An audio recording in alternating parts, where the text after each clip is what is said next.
I just wanted to do a quick overview of this watch. I'm not a watch expert or a watch reviewer, but I picked this up a couple of days ago from eBay. This is a Seiko SKX023, and I'm really impressed by this watch. And I found that there's not a huge amount of videos online looking at these. They're not in production anymore.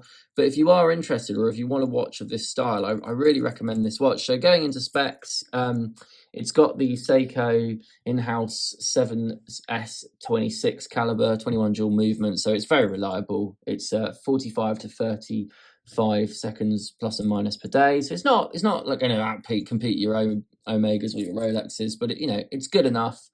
It's got a 41-hour power reserve. One downside of it is it doesn't hack or hand wind, so to get it going, you have got to give it the old Seiko shake, and it is a little bit frustrating if you're into hacking watches or you want that extra bit of accuracy. You're not going to get that. But really, the reason I picked this watch up is because my daily wear is a Christopher Ward Trident Pro, and I've also got an Omega Seamaster, both blue, both quite glossy. And I wanted something that kind of had that sort of vintage Rolex Submariner, kind of slightly more rugged look. So I wanted something with an aluminium black bezel, black back, but I didn't want anything to spend that was too expensive, because as much as I don't baby my watches, this watch, and for those of you who don't know Christopher Wards, I mean, they are incredibly reasonably priced. They feel like a £5,000 watch, but this was £1,000, which is a lot of money to me, and my Omega's got a lot of sentimental value and obviously worth a lot anyway.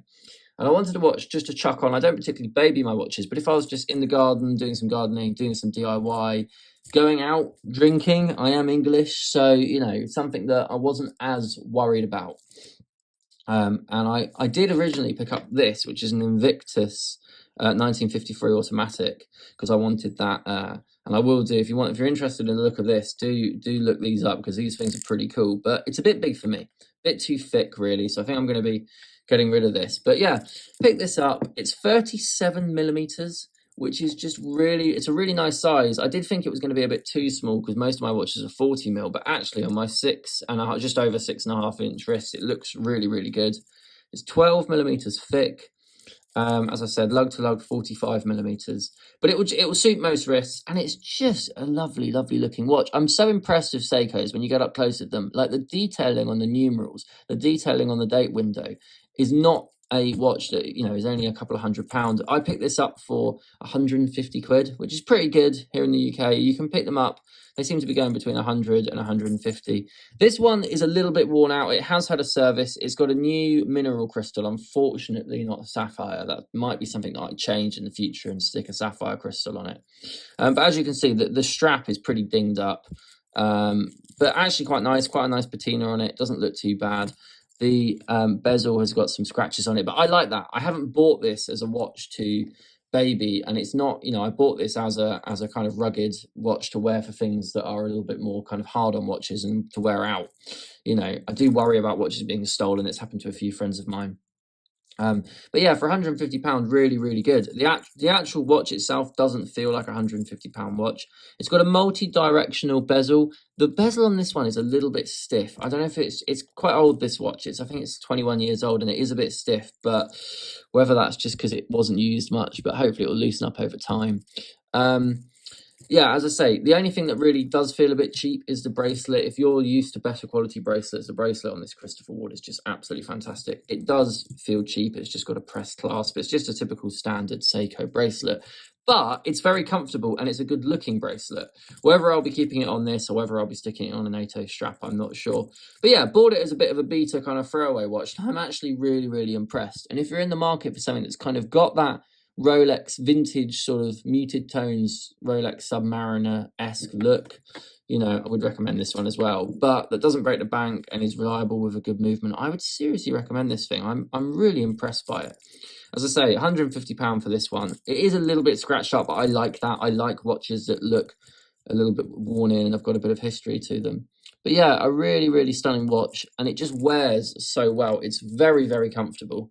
Let me stick it on wrist so you can see what it looks like. But yeah, I just found there's not many videos of these on YouTube, and if you are considering picking one up secondhand, I would seriously, seriously recommend it. They are lovely. So there we go. Really, really nice looking watch on wrist. Fits my 6.8 inch wrist absolutely fantastically. One thing that I haven't mentioned yet is that it doesn't have a clear case back, so it's not a exhibition case. It is just this this metal back with the with quite a nice logo on there. But yeah, no, really, really nice. It's just a lovely watch, and as I say, if you want something that has got that kind of Submariner-esque vintage look, but it also quite unique, it's also got its own look. I actually prefer the look of this to a Submariner. That's really reliable. I'm going to see what this movement's holding up. It's 21 years old, this watch, so I have to see what it's like. I'm going to wear it all week and see how it holds up. But the only thing I would like to do is replace the mineral crystal with a sapphire crystal. I'm used to sapphire. I've never had a mineral crystal watch, so whether it's going to get dinged and scratched up. If anyone knows of where in the UK I could buy a sapphire crystal for this, or perhaps get it replaced, please do comment below and let me know. But yeah, a really, really fantastic, lovely little watch. And if you are thinking about it, personally, I'd say go for it.